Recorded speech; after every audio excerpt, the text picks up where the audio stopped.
Hello all, welcome back to my channel spoken English by Vardhini. ఇవాళ కూడా కొన్ని చూసేద్దామండి. లైక్ గదిలో ఒక్కడివే ఎందుకున్నావు, అందుకేనా నువ్వు ఇలా మాట్లాడుతున్నావు, అందుకేనా అని చెప్పే సందర్భంలో ఎలా వాడతామో చాలా ఎగ్జాంపుల్స్ ఉన్నాయి. అలాగే అందుకేనా నువ్వు ఆలస్యంగా వచ్చావు, నేను ఉద్యోగం మానేసి పెద్ద తప్పు చేశాను. సో మరి చూద్దామా. ఫస్ట్ వన్, రీల్స్ చూస్తూ ఉంటే సమయం తెలియకుండా గడిచిపోతుంది. ఇది కామన్ కదా నవేడేస్. ఎస్, రీల్స్ చూస్తూ ఉంటే సమయం తెలియకుండా గడిచిపోతుంది.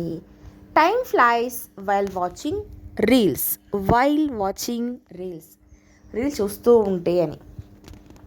అందుకేనా నువ్వు ఇప్పుడు ఆలస్యంగా వచ్చావు, అందుకేనా నువ్వు ఇప్పుడు ఆలస్యంగా వచ్చావు. Is that why now you have come late. Is that why అంటే అందుకేనా అని చెప్పే సందర్భంలో ఈజ్ దట్ వై వాడతాము. ఈజ్ దట్ వై సేమ్ ఇక్కడ కూడా అంతే. అందుకేనా నువ్వు నిన్న మీటింగ్కి హాజరు కాలేదు. ఇది పాస్ట్ గురించి చెప్తున్నాం. నిన్న హాజరు కాలేదు. Is that why you didn't attend the meeting yesterday. Is that why you didn't attend the meeting yesterday. అందుకేనా నువ్వు నిన్న మీటింగ్కి అటెండ్ కాలేదు, హాజరు కాలేదు అని మీనింగ్ అనమాట. అండ్ నెక్స్ట్, అందుకేనా ఆమె నా ఫోన్ తీయడం లేదు. సో ఫోన్ లిఫ్ట్ చేయడం లేదు అంటుంటాం కదా, రిసీవ్ చేసుకోవడం లేదు అని. అప్పుడు is that why she didn't receive my call or my phone. Is that why అందుకేనా she didn't receive my phone or my call. అందుకేనా నిన్న ఆమె అతన్ని కొట్టబోయింది. అందుకేనా నిన్న ఆమె అతన్ని కొట్టబోయింది. కొట్టడం అంటే బీట్ అంటాం కదా. Yes, is that why she was about to meet him. Is it why she was about to beat him. కొట్టబోయింది అంటున్నాం కాబట్టి ఇక్కడ ఇలా రావాలన్నమాట, అబౌట్ టు రావాలి. అందుకేనా మీరు రోజు గుడికి వెళ్ళేది. అందుకేనా మీరు రోజు గుడికి వెళ్ళేది. Is that why you go to temple everyday. Is that why you go to temple. ఇక్కడ మనము రోజు అంటున్నాం కాబట్టి సింపుల్ ప్రెజెంట్ రావాలన్నమాట. అందుకేనా పోయిన వారం నువ్వు ఆ పార్టీకి రాలేదు. అందుకేనా నువ్వు పోయిన వారం పార్టీకి రాలేదు. Is it why you didn't attend the party last week. అందుకేనా is it why you didn't attend the party last week. పోయిన వారం last week didn't attend the party. అందుకేనా నువ్వు ఇలా మాట్లాడుతున్నావు. అందుకేనా నువ్వు ఇలా మాట్లాడుతున్నావు. Is it why you are speaking like this. You are speaking like this. Continuation కదా ఇక్కడ. ఇప్పుడు అందుకేనా నువ్వు ఇలా మాట్లాడుతున్నావు అంటే ప్రజెంట్ కంటిన్యూ అవుతుంది కదా, కాబట్టి స్పీకింగ్ లైక్ దిస్ రావాలి. స్పీకింగ్ అనేది కంటిన్యూషన్ వర్డ్ అనమాట ఇక్కడ. నేను ఉద్యోగం మానేసి పెద్ద తప్పు చేశాను. I made a big mistake by quitting my job. అంటే ఉద్యోగం వదిలేయడము. క్విట్ అంటే వదిలిపెట్టడం కదా, అలా అనమాట. కొత్త ఉద్యోగం వస్తుందని అనుకున్నా కానీ రాలేదు. I was expecting a new job but it didn't come. I was excepting a new job but it didn't come. కానీ అది రాలేదు అని మీనింగ్ అనమాట. ప్రతి ఒక్కరూ దీనిని అంగీకరించాలి. Everyone has to accept this. ఇప్పుడు ఏం చేయాలో తెలియడం లేదు. I don't know what to do now. ఇప్పుడు ఏం చేయాలో తెలియడం లేదు కాబట్టి I don't know what to do now అంటాం. తక్కువ జీతం ఉన్నా కూడా నేను ఉద్యోగం చేయాల్సిందే. ఈవెన్ తక్కువ జీతం ఉన్నా సరే నేను ఉద్యోగం చేయాల్సిందే. Even if it is a low salary I had to do some job. తక్కువ జీతమైనా సరే నేను ఏదో ఒక ఉద్యోగం అయితే చేయాల్సిందే అన్నప్పుడు ఇలా చెప్తాం. గదిలో ఒక్కడివే ఎందుకున్నావు. Why are you alone in the room. Alone అంటే ఒక్కడు కదా, ఒంటరిగా కదా. Why are you alone in the room. గదిలో ఒక్కడివే ఎందుకున్నావు.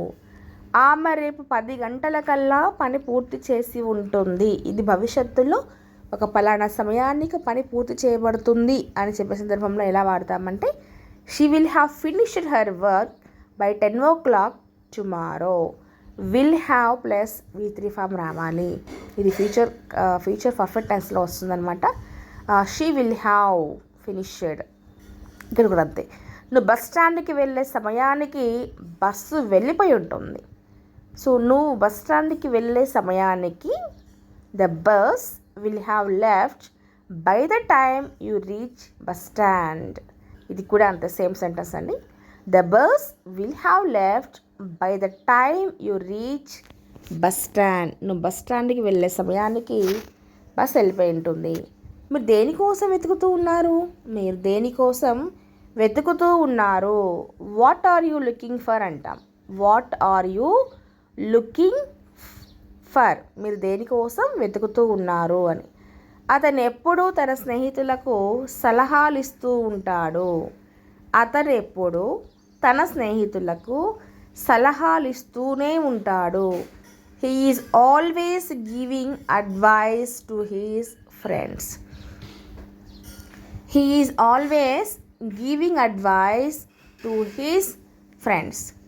దీని గురించి తర్వాత మరింత మాట్లాడుకుందాం. దీని గురించి తర్వాత మరింత మాట్లాడుకుందాం. Let us talk more about this matter. Let us talk more about this matter. మళ్ళీ తర్వాత మాట్లాడుకుందాము అని. మీరు ఇంతకుముందు ఆ రెస్టారెంట్కి వెళ్ళారా? మీరు ఇంతకుముందు ఆ రెస్టారెంట్కి వెళ్ళారా? Had you been to that restaurant before? Had you been to the restaurant before? ఇంతకుముందు మీరు ఆ రెస్టారెంట్కి వెళ్ళారా అని. వాళ్ళు ఇల్లు వదిలి వెళ్ళిపోయారా? వాళ్ళు ఇల్లు వదిలి వెళ్ళిపోయారా? Had they left the house?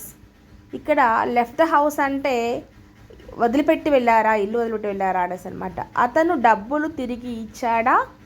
అతను డబ్బులు తిరిగి ఇచ్చాడా? Had he return the money?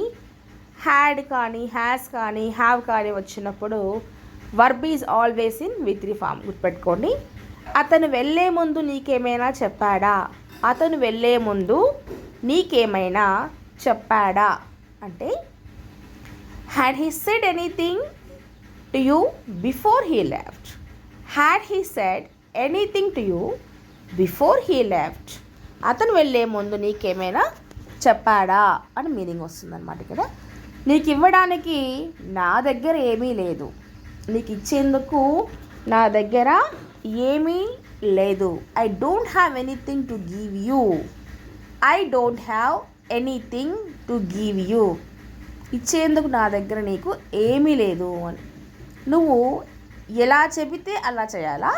నువ్వేం చెప్తే అది చేయాలా అంటుంటాం కదా. అప్పుడు how you will tell should I do like that? How you will tell should I do like that? నువ్వేం చెప్తే అలా చేయాలా అని. నాకు నమ్మకం ఉంది అతను ఒప్పుకుంటాడని. నాకు నమ్మకం ఉంది అతను ఒప్పుకుంటాడని. I'm sure that he will agree. I'm sure that he will agree. అతను నా తరపున మాట్లాడతాడని. అతను నా తరపున మాట్లాడతాడని. He speaks on my behalf. He speaks on my behalf. ఆ తరపున కాబట్టి ఆన్ మై బిహాఫ్ అంటాం. He speaks on my behalf అని మీనింగ్ అనమాట. ఇక్కడ టుడే క్లాస్ రెసిట్ అండి. నెక్స్ట్ క్లాస్లో మరిన్ని వాక్యాలతో కూడిన మంచి వీడియోతో వచ్చేద్దాం. మరి వీడియో నచ్చితే కనుక ప్లీజ్ లైక్ చేయండి, షేర్ చేయండి. ఇంకా చేసుకోకపోతే సబ్స్క్రైబ్ చేసుకోండి. Thank you for watching.